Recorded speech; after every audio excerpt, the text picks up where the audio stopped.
Nos encontramos en el 10º Simposio sobre Patrimonio Cultural de nuestra bella ciudad de Mérida. Un aniversario que adorna el rostro de un pueblo de herencia única e invaluable. Una década compartiendo historias, anécdotas y descubrimientos del pasado. Un lugar de encuentro entre la historia y la cultura.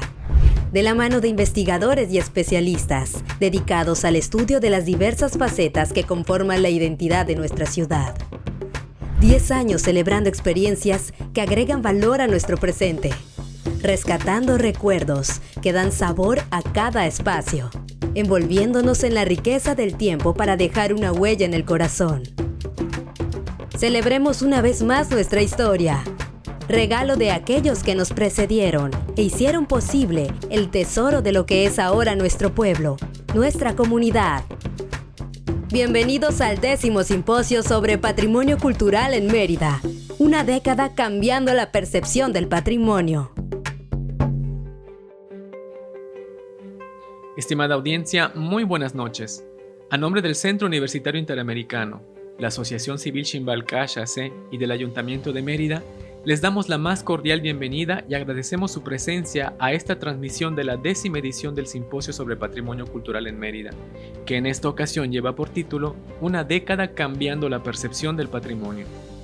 En esta ocasión, nuestro foro virtual se engalana en su 10º aniversario con la voz y opinión de reconocidos especialistas e investigadores de nuestra ciudad, vinculados al ámbito de la arqueología, la antropología social, la arquitectura, la historia, la lingüística, la bibliotecología, el cine y la espeleología, los cuales estarán presentando una serie de conferencias referentes a la investigación, protección y conservación del patrimonio cultural de nuestro municipio a lo largo de una década. Es por ello que les hacemos una cordial invitación para que del 1 al 17 de marzo, en punto de las 7 de la noche, nos acompañen en la transmisión de esta serie de conferencias que seguramente serán de gran interés, aquí, a través del canal de YouTube del Ayuntamiento de Mérida.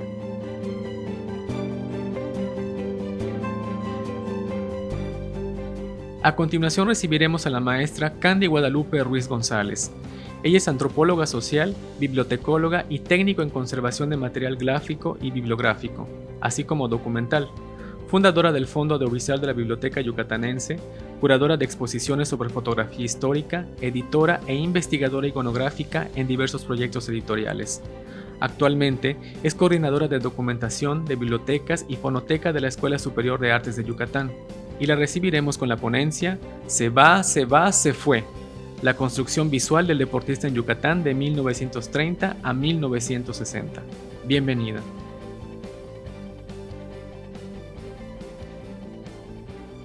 Pues buenas tardes, mi nombre es Candy Ruiz González, soy antropóloga social y actualmente me desempeño como coordinadora de documentación, bibliotecas y fonoteca de la Escuela Superior de Artes de Yucatán. En esta ocasión participaré en este 10º simposio a partir de un tema que es muy interesante para mí y para muchas otras personas.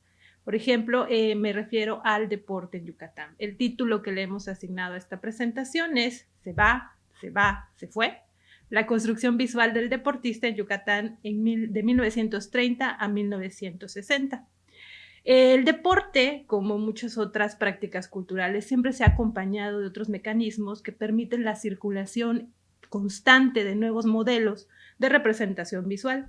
En esta ocasión pondremos una atención particular en la fotografía, como un espacio donde se reconfiguraba el cuerpo, el género y en algunos casos también la nacionalidad. Nos acercaremos a algunas revistas deportivas publicadas en el estado, así como otras fuentes o registros fotográficos como el fotoperiodismo. Nos acercaremos un poco a los archivos fotográficos educativos y archivos privados. El deporte como estrategia política. Los inicios del deporte como práctica cultural en Yucatán están vinculados a las formaciones económicas impulsadas por las haciendas henequeneras. Los primeros hijos de los hacendados que continuaban sus estudios en Europa o Norteamérica, posteriormente de la mano de quienes por motivos de migración se avecindaban en el estado. Tal es el caso del béisbol, que llega con Fernando Urzáiz, cubano migrante a la causa de la Guerra de 10 años, en 1891. A su vez, a Cuba, el béisbol llegaría en 1865 o 66 de la mano de habaneros que estudiaron en Norteamérica y por trabajadores portuarios. Desde Nueva York a La Habana y en particular a su llegada a Mérida, la de Yucatán, el béisbol como práctica deportiva circuló en un contexto donde prevalecían concepciones que relacionaban el cuerpo con una visión higienista, visión derivada del positivismo, y además se vinculaba con un sentido de tiempo libre, del cual disponían principalmente las clases altas. Entonces podemos preguntarnos, ¿cuál fue el proceso por el cual se disolvieron las tensiones entre estas dos visiones y cómo se extendió la práctica deportiva a la mayoría de la población en Yucatán? Para aproximarnos a una respuesta, abordaremos algunas acciones deportivas promovidas por el Partido Socialista del Sureste, a través de la fundación del Comité Impulsor del Deporte en Yucatán, de la inauguración del Estado Salvador Alvarado en 1939 y de algunas otras fuentes audiovisuales. El socialismo y el deporte. Los movimientos socialistas en Yucatán se institucionalizan en 1917 al fundarse el Partido Socialista Obrero. Para 1929, dicha organización ya había pasado por diversas transformaciones en cuanto a denominación y líderes. Pero se estaba planteando un socialismo agrario, cimentado en la organización de campesinos en agrupaciones llamadas ligas de resistencia. Dicho periodo socialista nos interesa en particular el gobierno estatal encabezado por el profesor Bartolomé García Correa, de 1930 a 1934, y su programa de 45 puntos de acción gubernativa difundido a través de Tierra, magazine mensual de información doctrinal y combate societario. Pongamos pues atención en los puntos 11 y 12 que señalan respectivamente estimular en el indio una vida mejor, creándoles necesidades tales como casas higiénicas, vestido, calzado y demás comodidades domésticas, inculcándoles además los deportes y otras diversiones. El punto número 12 señala organizar concursos para premiar a los indios más robustos, más trabajadores y más progresistas. En ambos puntos se vinculan concepciones sobre el cuerpo y el deporte, su sentido higiénico y de diversión, es decir, el tiempo libre, que antes se asignaba como una condición necesaria para realizar cualquier práctica deportiva y que solo podían cumplir las clases altas, ahora se asociaba con una vida mejor para el indio. Sin embargo, la relación entre deporte, el trabajo y el tiempo libre aún se cuestionaba desde otros sectores, por ejemplo, la medicina. Ejemplo de lo anterior es el artículo de Gregorio Marañón titulado Deporte y Trabajo, que también fue publicado en la revista Tierra, donde se señala que el deporte es solo una actividad estéril y que no puede ser comparado con los beneficios del trabajo. Cabe señalar que la práctica deportiva era controversial cuando se pensaba en los adultos, pero al referirse a los niños, la situación cambiaba. De hecho, fue con la administración de Bartolomé García Correa que se fundó el Departamento de Educación Pública, cuyo primer jefe fue el doctor Eduardo Ursay, otro cubano de emigrado a Yucatán a partir de la Guerra de los 10 años. Con este departamento se prestó atención a las escuelas rurales y se fomentó el deporte tanto en los varones como en las niñas, a cuyo efecto se organizaron varios campeonatos interescolares de béisbol y de indoor béisbol. La inclusión del tema deportivo en las acciones del gobierno del Partido Socialista del Sureste abrevó de más de 30 años de incorporación de la práctica deportiva del béisbol, el cual ya contaba con una organización por ligas barriales y contaba con una afición, pero se consideraba aún una actividad de ocio y diversión. La estrategia implementada por el gobierno de Bartolomé García Correa fue la reapropiación del béisbol y pensarla como una práctica que podía impactar a nivel colectivo, a partir, claro, de la organización de equipos de ligas de resistencia en los municipios, es decir, vincular el deporte desde el socialismo. Si bien el béisbol ya contaba, como dijimos, con una amplia tradición de práctica y de aficionados, otros deportes apenas eran conocidos y mucho menos practicados. En este escenario, el 3 de abril de 1930, se funda el Comité Impulsor del Deporte en Santa Ana, a iniciativa de Lorenzo Casares. Entre los deportes que reconocía esta organización se encontraban el béisbol, el básquetbol, el ciclismo, la natación, el box, las carreras y los saltos. Dicho comité se enfocaba a la juventud deportista y se guiaba bajo el lema Cooperación Fraternal por el Deporte, Pro Patria, Pro Raza. Tan solo medio año después de la fundación de este comité, se modificó el nombre, ahora sería conocido como Comité Impulsor del Deporte en Yucatán.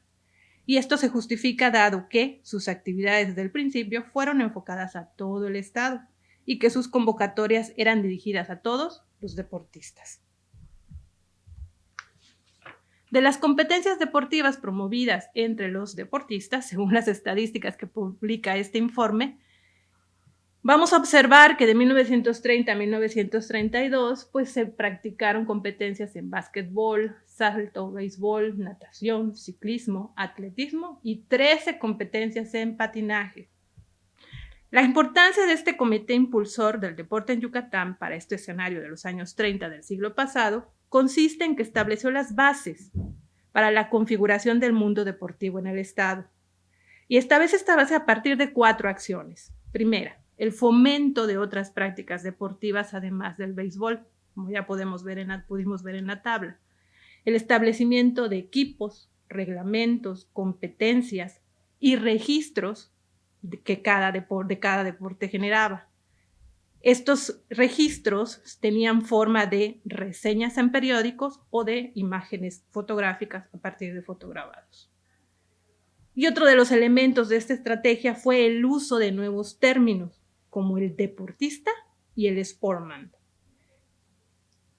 En cuanto al término deportista, se comienza que es en estas competencias impulsadas por el comité, podemos recoger los siguientes ejemplos. A nivel textual, retomando la canción de Muchachitos de Estirpe con letra de Carlos Mérida y la música de Muñequita de Trapo en 1928, se refería a los jóvenes que practicaban el béisbol como sigue.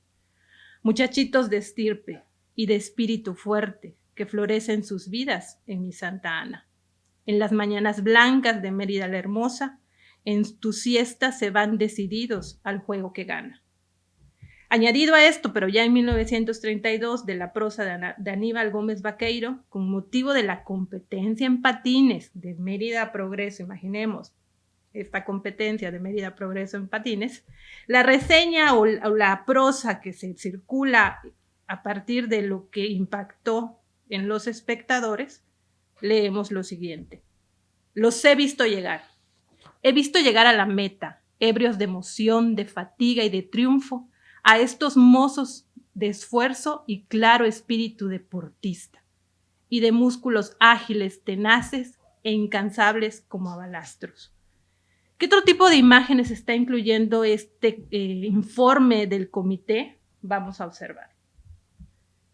El comité impulsor nos va informando de las diversas prácticas deportivas, tomando en cuenta el cuadro que vimos anteriormente. Y, por ejemplo, aquí me gusta poner estas dos para tener la perspectiva de la composición editorial, pero también de la postura y del fotograbado. Estaremos viendo a William Carrillo G., campeón interescolar de natación en 1932.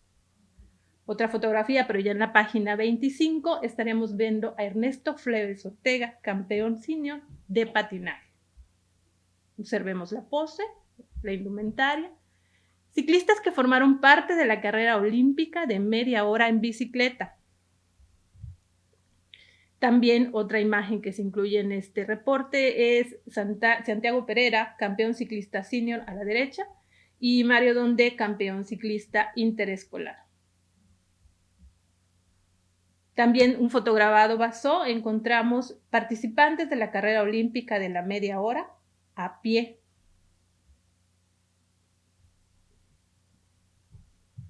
Otra de las estrategias, como habíamos señalado, fue la construcción del Estadio Salvador Alvarado.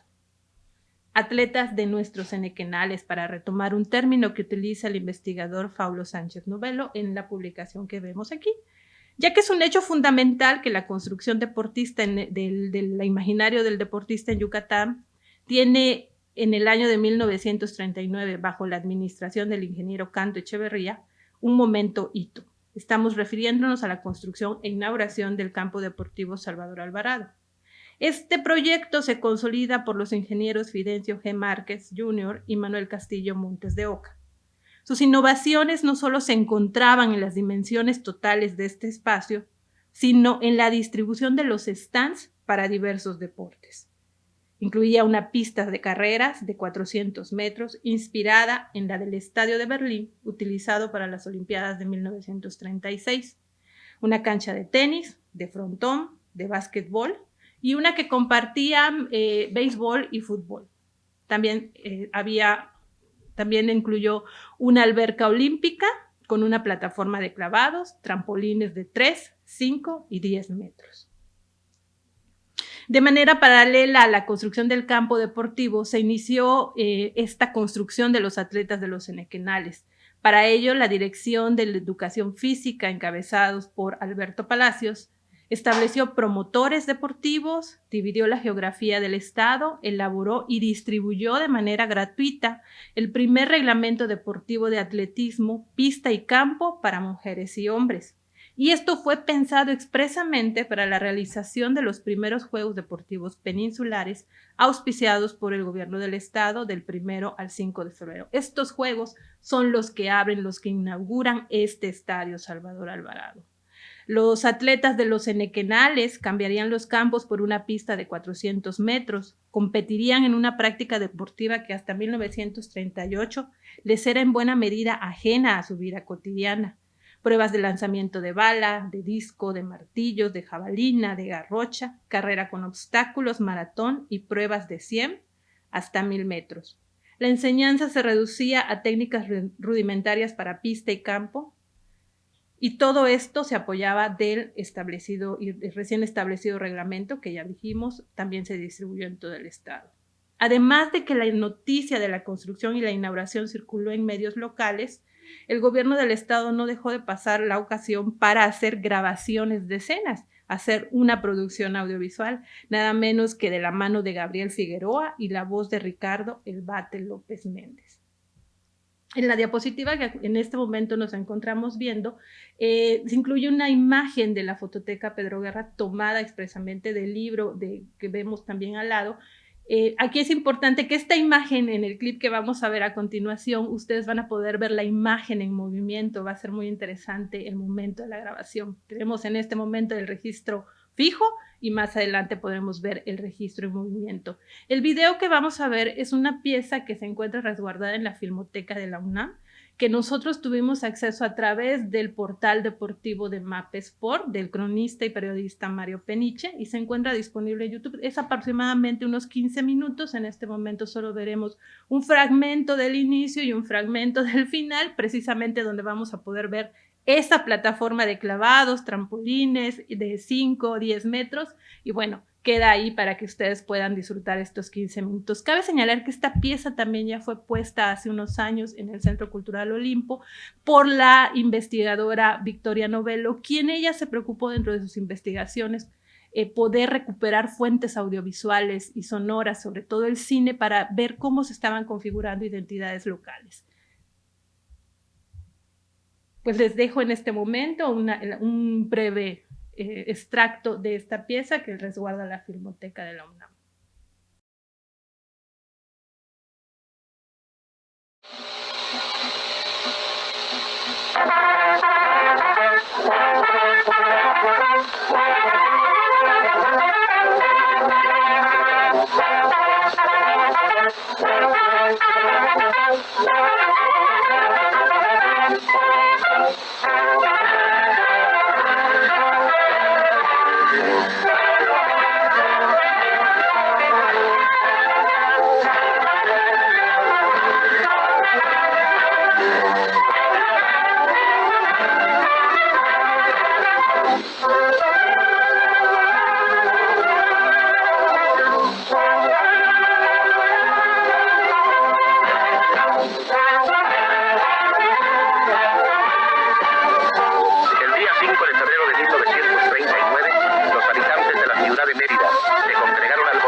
esta idea simbólica, el primer portador de la antorcha del fuego olímpico ha de partir de la ciudad muerta de Chichén Itzá, situada a 125 kilómetros de la ciudad de Mérida.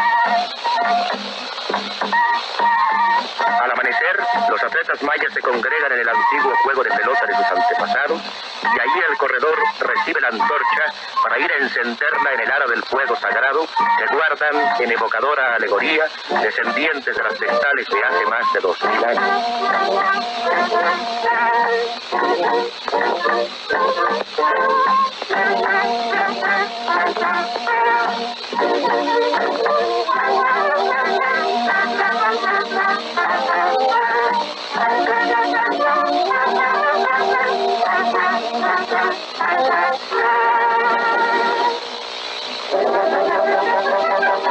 Encendida la antorcha sobre el altar de Quilichcacmó, en el fuego secular, símbolo de la fuerza y de la vida, el corredor emprende la carrera hacia Mérida.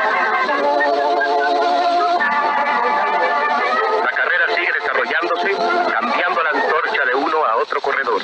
Y así, desde los bosques orientales, el fuego olímpico pasa por las aldeas mayas de cultivadores de maíz, por los campos de ganadería, hasta que de relevo en relevo llega a la zona del Enequén, ahora propiedad de los campesinos yucatecos.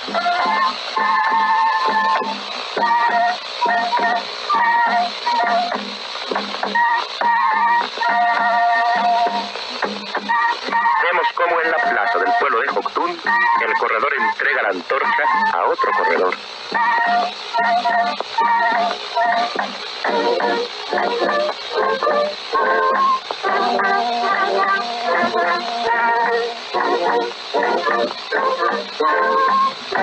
Sigue pasando el fuego olímpico de mano en mano, corriendo a través de los floridos enequenales y aproximándose poco a poco a la ciudad de Mérida, al estadio, en donde el público que se desborda en las tribunas espera impaciente la hora de las 3 de la tarde en que ha de comenzar a desenvolverse el programa de inauguración. La hora ha llegado.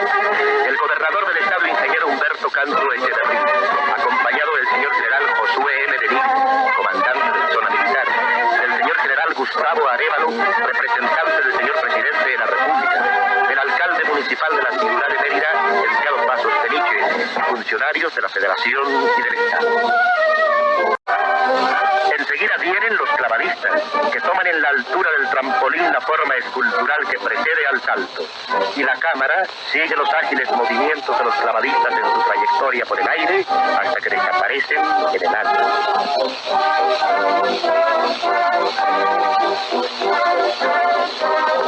Otro clavado. Y otro más perfecto. Seguimos ahora al corredor de maratón. Llega el triunfador a la pista.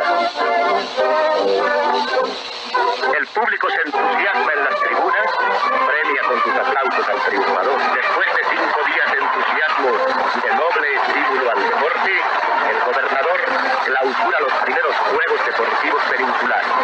Legítimo orgullo de yucateco, honda satisfacción de revolucionario, y después de un éxito que para todos nosotros será inolvidable, declaro cerrados hoy, 5 de febrero de 1939, los primeros Juegos Deportivos Peninsulares.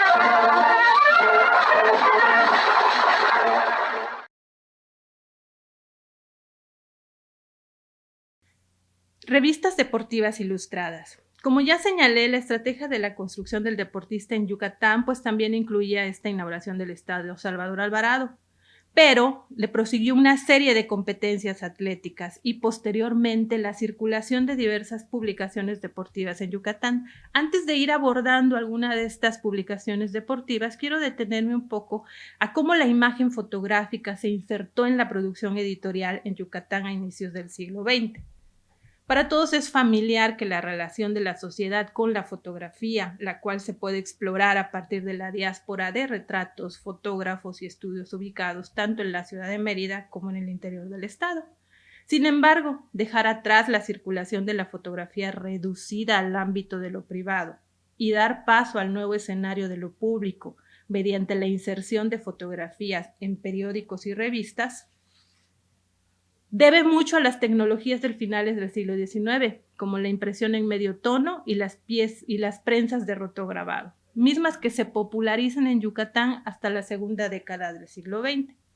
Entre los primeros ejercicios de incluir fotografías en una publicación de circulación periódica, podemos señalar al periódico literario y de espectáculos Pimienta y Mostaza. En sus dos primeras ediciones del año 1892, presentó en portada una fotografía impresa a medio tono a partir de una reproducción de una placa conocida como fotograbado.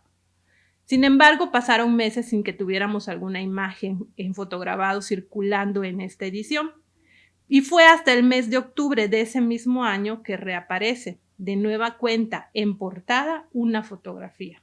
Esta se trata de la imagen del obispo Crescencio Carrillo de Ancona. La impresión en estos casos presenta poca calidad tonal, señal del proceso empleado. Sin embargo, esto no fue una limitación, ya que en los siguientes números aparece una sección titulada Viajes por el Estado. Y aquí se incluían una o dos vistas de la ciudad de Izamal en cada edición. Las imágenes aparecen sin autoría, a excepción de la titulada El Velódromo Yucateco, y que fue signada por fotografía de A. Zavala. Aún faltaban muchos años para que el autor fotográfico fuera incluido en la práctica editorial. El tiempo de elaboración de un fotograbado y los medios de reproducción en una publicación condicionaban el uso de la imagen fotográfica a espacios de portada, aunque de manera paulatina, con la posterior llegada de las prensas de rotograbado, se permitía edición de amplios tirajes, de interiores poblados de imágenes fotográficas de bellas señoritas, celebraciones como el carnaval, de paisajes de los municipios del estado y de un intercambio visual con otros estados. Y por supuesto también se dio cabida a los deportistas y al deporte yucateco. Iniciemos con abordar esta construcción visual del deportista en Yucatán desde el escenario de las revistas deportivas ilustradas. Traigo a la pantalla a Deportes, Magazine Deportivo Ilustrado. Esta publicación se registró en diciembre de 1933. El ejemplar consultado corresponde al año 2, número 4 de abril de 1938. Esta es una de las primeras publicaciones deportivas que dan continuidad a la labor del comité impulsor y a la estrategia del deporte como una acción política. Asimismo, desde el diseño de su encabezado, observamos la representación de diversos deportes. Podemos ver el tenis, el ciclismo, básquetbol, box, atletismo, béisbol, fútbol y natación. Observamos también otro vínculo como el de publicidad y deporte. Coca-Cola ahora se presenta como la bebida de los deportistas. Otro elemento visual es el fotograbado incluido en la primera plana. La imagen aborda el deporte voleibol y es el primer saque de una de las jugadoras del equipo Juventudes Socialistas. El menage deportivo incluye una falda y una camisa con un logo que las uniformaba, muy diferente a las imágenes que ahora vemos en campeonatos actuales de béisbol, de salón o de playa. El fotograbado no incluye al autor o al impresor, y a nivel técnico se puede apreciar la nitidez en el balón y la concentración de la designada por la redacción como jugadora y no como deportista. Otra de las publicaciones que circularon fue El Deportivo, semanario de orientación deportiva, registrada el 15 de octubre de 1938 bajo la dirección del Liceo Canto A y administrado por Manuel M. Polanco desde las oficinas de la Casa del Pueblo. A primera plana, en su número 3 del año 1, el deporte protagonista es el básquetbol, pues la Asociación Yucateca de Baloncesto convocó a todos los equipos de primera y segunda fuerza del estado, tanto masculinos como femeninos, para participar en el Campeonato Estatal de Baloncesto, en noviembre de ese mismo año, y cuyos equipos ganadores representarían a Yucatán en un torneo federal, pero lo más importante es que participarían en los primeros Juegos Deportivos Peninsulares de febrero de 1939. En la cuarta entrega de este periódico deportivo se destaca al equipo femenil agrario. Y la reseña que lo acompaña señala el historial deportivo que coloca a este equipo entre los mejores organizados. La historia del equipo femenil agrario se remonta a 1936, aunque la imagen y las componentes de 1938 señala que fueron Mercedes Peón, capitana del equipo, Zoila Castillo, Leonor Blé, María Luisa Pérez, Yara Silva Paz, Adela López, Ada Huerta y Gertrudis Castilla.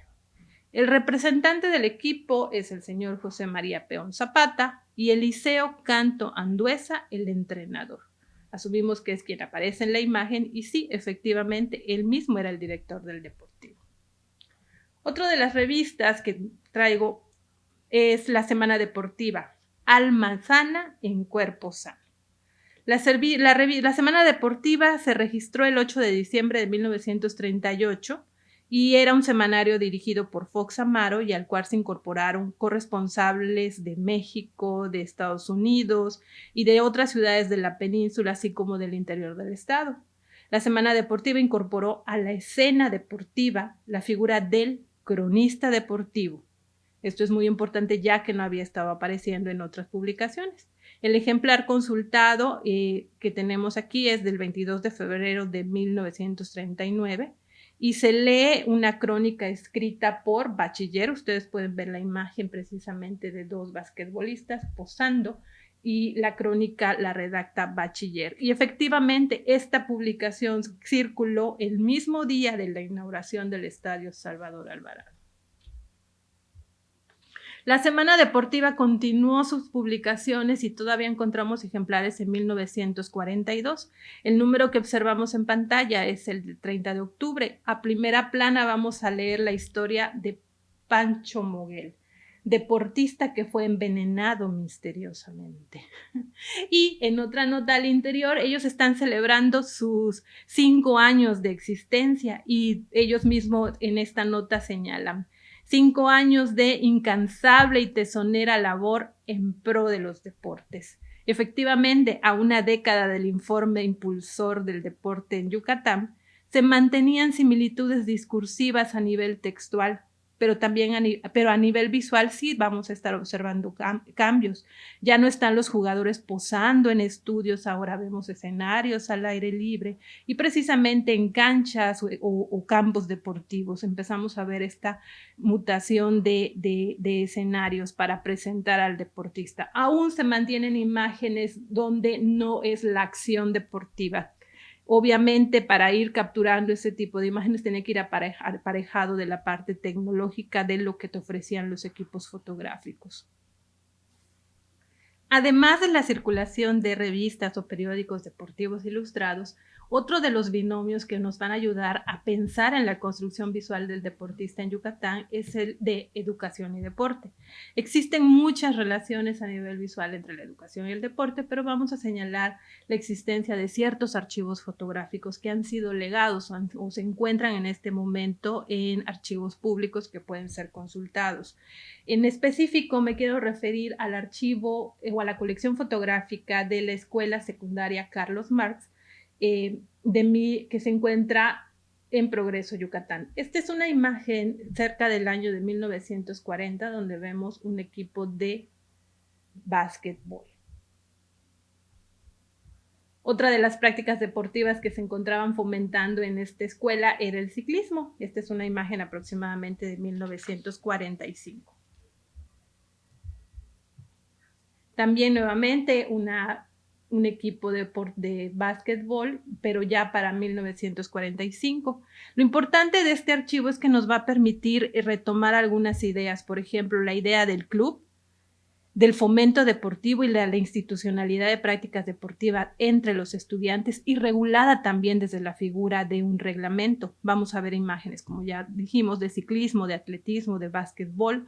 Y esta escuela contaba con un departamento específico, con un coordinador general de deportes y educación física a cargo del profesor Alfonso Reyes Frías. Aquí también vamos a ir identificando estudios fotográficos de las comunidades. Por ejemplo, aquí tenemos Fotofilms Ramón, que es un archivo que aún no se encuentra disponible o no se ha hecho la práctica de recuperación de estos materiales, pero las escuelas van generando este tipo de registros y en algunos casos se preservan y quedan a disposición. Otro de los elementos que nos va a permitir pensar en la construcción del deportista en Yucatán es el binomio sociedad y deporte y cómo llega a permear en este elemento. Aquí encontramos precisamente una imagen del archivo fotográfico del Diario del Sureste que nos permite ver un campo abierto y un equipo en su práctica deportiva. Y es precisamente que el fotoperiodismo es otro de estos grandes elementos que va a permitir la construcción visual del deportista. Quiero referirme específicamente al archivo fotoperiodístico de Gregorio F. Méndez, conocido por muchos como Goyito.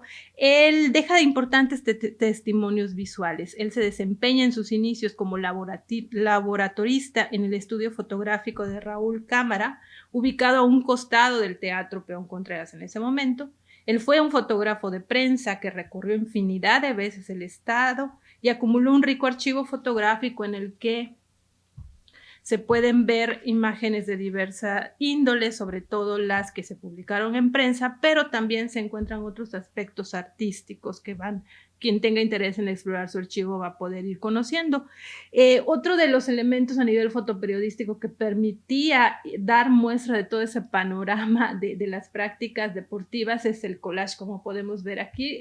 Este precisamente se publicó en el Diario del Sureste y podemos ver atletismo, softball, gimnasia, lanzamiento de bala, lanzamiento de garrocha. Ahí podemos ver las imágenes y todos ahí delineados perfectamente en una composición que va a permitir que visualmente podamos ver quién está impulsando la práctica, qué tipo de prácticas deportivas estaban dando. Y bueno, aquí sí ya vemos la autoría de nuestro fotoperiodista. También, de otra parte, como les decía, nos deja un legado visual importante. Vamos a hacer un breve recorrido por ciertas imágenes que me parecen interesantes y retoma de nuevo este binomio que ya habíamos hablado de deporte y publicidad. Goyo Méndez crea una pequeña agencia llamada Pub Avance Goyo Foto que va generando varias imágenes donde se mezcla el deporte, el comercio, pero con temas de publicidad. Ahí queda también otro elemento muy, muy interesante. No solo el fotoperiodismo abonó a esta construcción del deporte y del deportista en Yucatán, sino también la crónica radiofónica. Una de esas figuras que construyó esta imagen, y en particular la del beisbolista, es Jorge Abraham Rodríguez, conocido por muchos como el Primo Abraham. Conductor de programas deportivos, radiofónicos y de televisivos, fue voz oficial tanto del Club Venados y de Leones de Yucatán. También fue una figura de promoción artística, gerente de relaciones públicas de Sidra Pino, anotador de la Liga Mexicana de Béisbol. En este momento no tengo alguna imagen disponible de su archivo, aunque sabemos que fue cedido por su familia, pero sí conocemos algunos datos que contenían esas fotografías. Quien tenga la oportunidad de conocer este archivo va a poder ver entre sus imágenes fotográficas campos deportivos como el de Progreso, el Estadio de Béisbol de Campeche, va a poder observar imágenes de los campeonatos de partidos en Tixcocop, Yobaín, Semul, Mocochá, Celestum, en Junucmá, en la Hacienda Uncán, en Tuncás, en Sinanché. También va a poder ver campeonatos en Sotuta, en Ecnacam, en San Antonio Chum. Va a poder conocer a peloteros como Pepe Rodríguez, el Chamaco Rodríguez, Daniel Morejón, Armando López el Zurdo, Poncho Saldívar, Luis Canto, Teddy Bazán, Ramón Camín, entre otros. Va a poder también conocer figuras de los umpires como el Figurita, el umpire Cocom, o equipos, por ejemplo, de San Lorenzo de Buxox, la Hacienda de Chacmay, el equipo de béisbol de Cacalchen, Distribuidores Vidal, Reales de Motul, Estrellas de Valladolid, Club Mérida. Todo ese tipo de imágenes fotográficas se encuentran reseñadas en sus archivos. Y como esta imagen que estamos viendo en este momento corresponde al Estadio Salvador Alvarado, precisamente son cronistas. Es un equipo que estaba transmitiendo radiofónicamente algún evento deportivo. y pensando en que parte de la construcción siempre va de ida y vuelta, trastocando diversas esferas, tanto culturales como sociales, y también del pasado hacia el presente, presento esta imagen. Se trata precisamente de una sesión de escucha titulada Los sonidos del béisbol, una imagen tomada el 12 de marzo del 2017, y de izquierda a derecha podemos ver a William Bersunza, miembro del Salón de la Fama del Béisbol Profesional Mexicano, a Gaspar López Poveda, periodista deportivo, a Tino Carrillo, artista y gestor cultural, y a Russell Gutiérrez, cronista deportivo. En esta imagen varios de ellos ya han fallecido, pero han dejado mucho legado en su crónica y en su labor como cronistas. Y es imposible no cerrar esta presentación sin mencionar a otro de los deportes que nos ha dejado varios campeones mundiales, aficionados y gimnasios. Me refiero al box. Los invito también a quien tenga la oportunidad de visualizar la pieza Los últimos héroes de la península del año 2008 del director José Manuel Cravioto. En la reseña se señala: dice la leyenda que una vez existieron 5 campeones mundiales de box en la misma época y en la misma ciudad de la península de Yucatán. Los llamaban los últimos guerreros mayas. Una historia de coraje, fortuna y muchos golpes.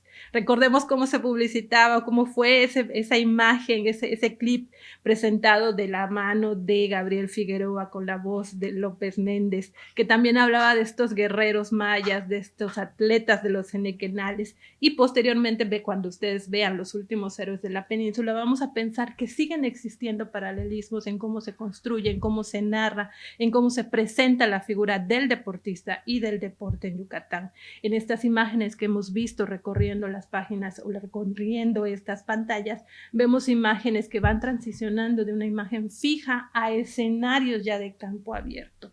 Hemos visto también cómo no solo la fotografía, sino la parte audiovisual y la parte sonora también contribuyen, y la parte televisiva, porque por ejemplo muchos de estos deportes se transmiten, vemos los juegos, vemos los campeonatos, estamos emocionados. Quien nos recuerda el año pasado, todos viendo los partidos del béisbol.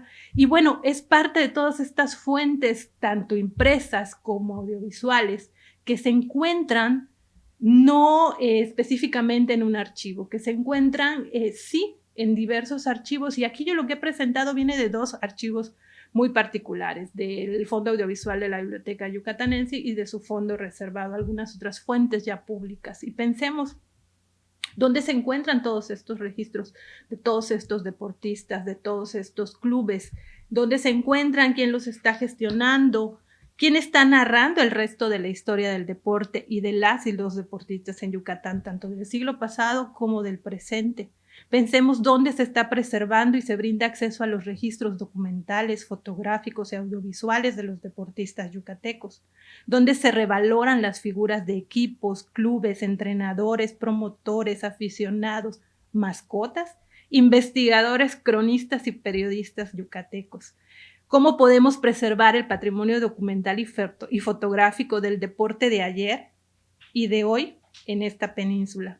Por lo tanto, quiero cerrar mi participación proponiendo la creación de una biblioteca del deporte en Yucatán, donde la memoria histórica de este deporte se preserve y se garantice tanto su gestión como su uso y su acceso para la sociedad.